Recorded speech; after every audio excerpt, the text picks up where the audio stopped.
earrings, the Oakland in me, and picked up the receiver. Listen, Oakland is as synonymous with being black as taking off your earrings before you're about to administer a figurative or literal beatdown. If you didn't know that Harris went to an HBCU, Howard University, or is a member of Alpha Kappa Alpha, the first black sorority in the United States that was founded at Howard, her invocation of Oakland and earrings would be all you needed to know about her blackness. Harris didn't just happen to turn black, as trifling Donald Trump told a convention of black journalists this week. Her father was black. She was raised black. And we have her mother, Shyamala Gopalan, a cancer researcher who immigrated to the United States from India for college, to thank for it. Harris writes in her book, quote, "For almost the moment she arrived from India, she chose and was welcomed to and enveloped in the black community. It was the foundation of her new American life." But Harris adds this very important point. "My mother understood very well that she was raising two black daughters. She knew that her adopted homeland would see Maya and me as black girls, and she was determined to make sure we would grow into confident, proud black women."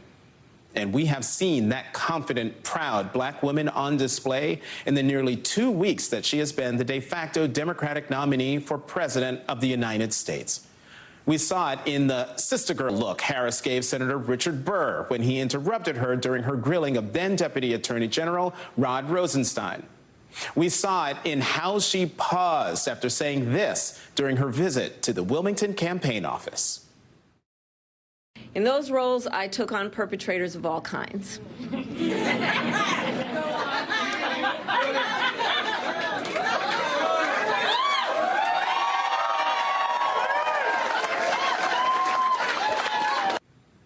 And we heard it and saw it in Atlanta this week when she looked directly into the camera and challenged Trump to debate her next month. If you've got something to say, say it to my face. I haven't seen anything that black on the presidential stage since Barack Obama sang Amazing Grace. Donald Trump is so flummoxed by Harris that he's trying to wield her race and gender as weapons against her, as if they are some kind of disqualifying weight for her to bear. And that's rich coming from a twice impeached, 4 times indicted, convicted on 34 felony counts former president, who was also found liable for fraud and sexual abuse and indicted for trying to overturn the 2020 election, and steal national security secrets. If you've noticed, Vice President Harris spends little time addressing Trump's racism and misogyny. That's because Vice President Harris is not running to be the black president or the Indian American president, the woman president, or even the black woman president. She's running to be president, period. Harris is not about to let the foolishness of a mediocre and entitled white man who thinks he's better than she is deter her from her goal. And that's as black as it gets. Joining me now, Valerie Jarrett, former senior advisor to President Barack Obama. She joins me today in her personal capacity. Valerie, thank you very much for coming to the Saturday show. So you have been, I'm assuming, were a part of the vice presidential picking process back in 2008. That's what's happening apparently right now at the vice president's residence. If there's any way you could bring us behind the scenes, what might be happening in those meetings between Vice President Kamala Harris and the men who want to be her running mate? Well, good evening, Jonathan. First of all, this is the one decision she gets to make totally on her own. She has to decide who's the right person, not only to campaign with her, but to help her and advise her in her governing once she becomes president. So it's a very personal decision. She'll look at all of the data that has been produced, the vetting, their backgrounds. She'll look to see who shares her values and her priorities, and also where's their chemistry. And then she'll make the right decision. And should we not underestimate the role of chemistry here? It's really important that the president have a good chemistry with the person they're going to be working with every day, sometimes 24/7. Day in and day out for 4 or maybe 8 years, chemistry is really important, and it has to be someone who will complement your skill set, someone whose advice and counsel you trust, often the last person in the room to speak to you before you make a decision. So it's important, but it's also important to make sure there's the kind of person who really does share your vision for America and how you want to bring the country together and the ways in which you want to do that so that there aren't conflicts. It's okay to have a little disagreement from now and then, that's healthy, but you do want to make sure on big picture issues that your ideas are synced up. Mm-hmm. All right, can we talk about the role of race and gender in this campaign? Because as we saw at the National Association of Black Journalists Conference in Chicago, there was Donald Trump on stage being interviewed by 3 black women and used that as an opportunity to call into question the vice president's racial identity. She is always identified as a black woman. She's also a South Asian woman. But talk to me about how you see the role of race and gender in this campaign and whether the vice president should more directly respond to the attacks that are coming from Trump. Well, first of all, Jonathan, to your point, she has always been clear, open, and consistent about her racial identity.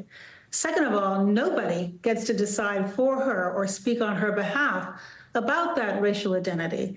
And third of all, this is like an old playbook, and it's really gotten kind of sad. This is the same thing that was tried 16 years ago with this birther nonsense. And you know what? It didn't work then.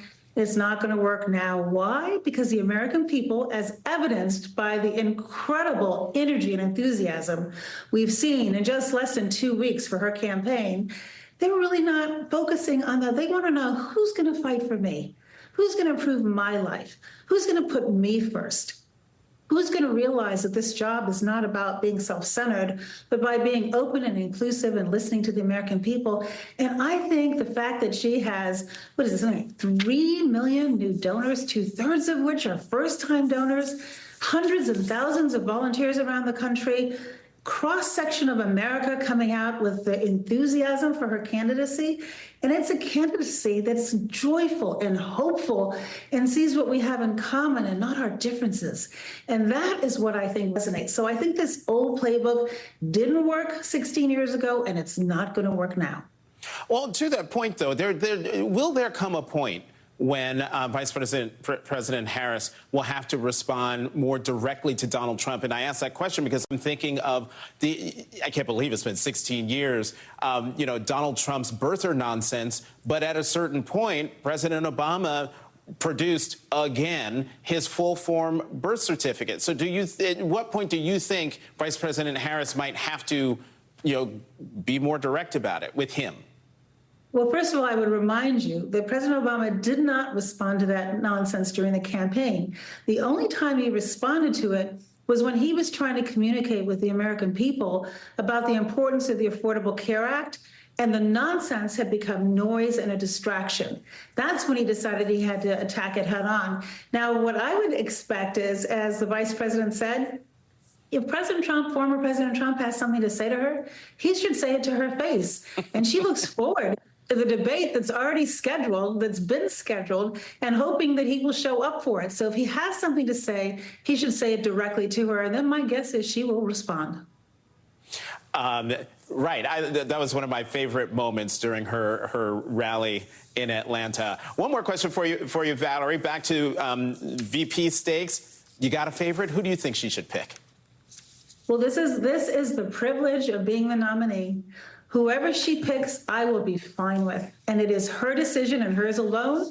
And I have every confidence that she will pick the right person for her. All right. We're just going to have to leave it there. Valerie Jarrett, thank you very much for coming to the Saturday show. And congratulations on being included in Forbes' Know Your Value 50 over 50 list of women who are stepping into their power in their 6th decade and beyond, a recognition that is championed by our MSNBC colleague, Mika Brzezinski. Congratulations, Valerie. Thank you. We're like fine wine.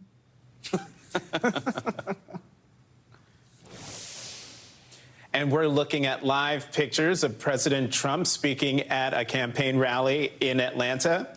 There's Trump speaking in Atlanta. But before, you saw the person who's joining me now, MSNBC legal analyst and former Brooklyn prosecutor Charles Coleman Jr. He's a civil rights attorney and host of the Charles Coleman podcast. Charles, thank you very much for coming back to the Saturday show.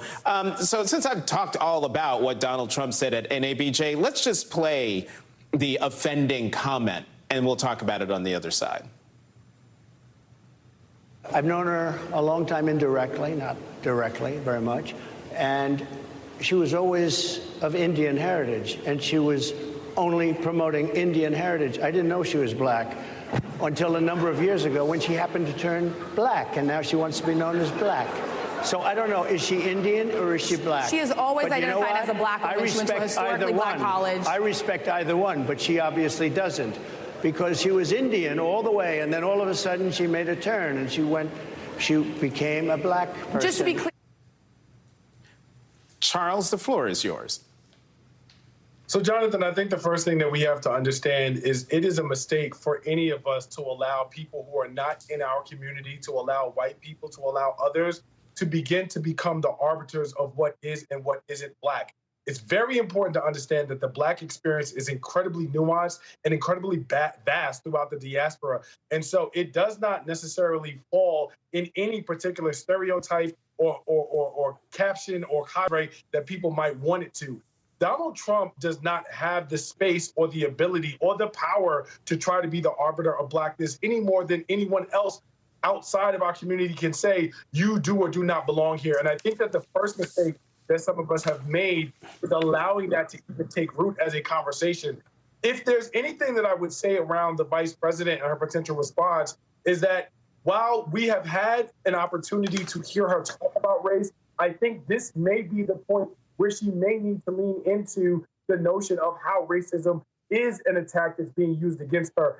We've heard critics talk about when she was vice president being asked whether America was a racist country and some of the backlash that she got when she refused to acknowledge that that was the case then. Now, given everything that she's facing, it might be the ideal opportunity to revisit that comment and reframe it in terms of how she wants to talk about race and its impact on the election. You know, I want to bring up a piece in The Atlantic from Adam Serwer, the headline being, "What Trump's Kamala Harris smear reveals." And let me read this one piece of it. It says, "The moment they show themselves to be intelligent and capable, they cease to be black, because racists define blackness as the absence of such capabilities." I think that's absolutely poignant. And it bears repeating, particularly when you're talking about a Republican Party that would like to fashion America as a land of opportunity for all. If we're not talking about the presidential campaign, then race doesn't matter in terms of what you can achieve. Everyone can be anything that they want to. But all of a sudden, now that we are talking about the highest office in the land, we have this notion of race being injected, and now it matters. Now it's a conversation. You heard Donald Trump say at the end of his remarks, well, I'm fine with it either way. If you're fine with it either way, then why were you bringing it up to begin with? We all know that this is a poignant and really pointed issue that needs to be dealt with, not only as far as the underpinnings of this election cycle, but also in terms of the fabric of what it is to be an American. And that's something that I don't think either of these candidates, particularly Vice President Harris, needs to run from in this moment. In the minute that we have left in this part of the discussion, Charles, one of the things I was told by a Democratic operative was that the more we talk about Trump and his comments about the vice president's blackness, that the less we're talking about what a Harris administration would offer over 4 years, or the record of the Biden-Harris administration and why the American people should entrust her with the job for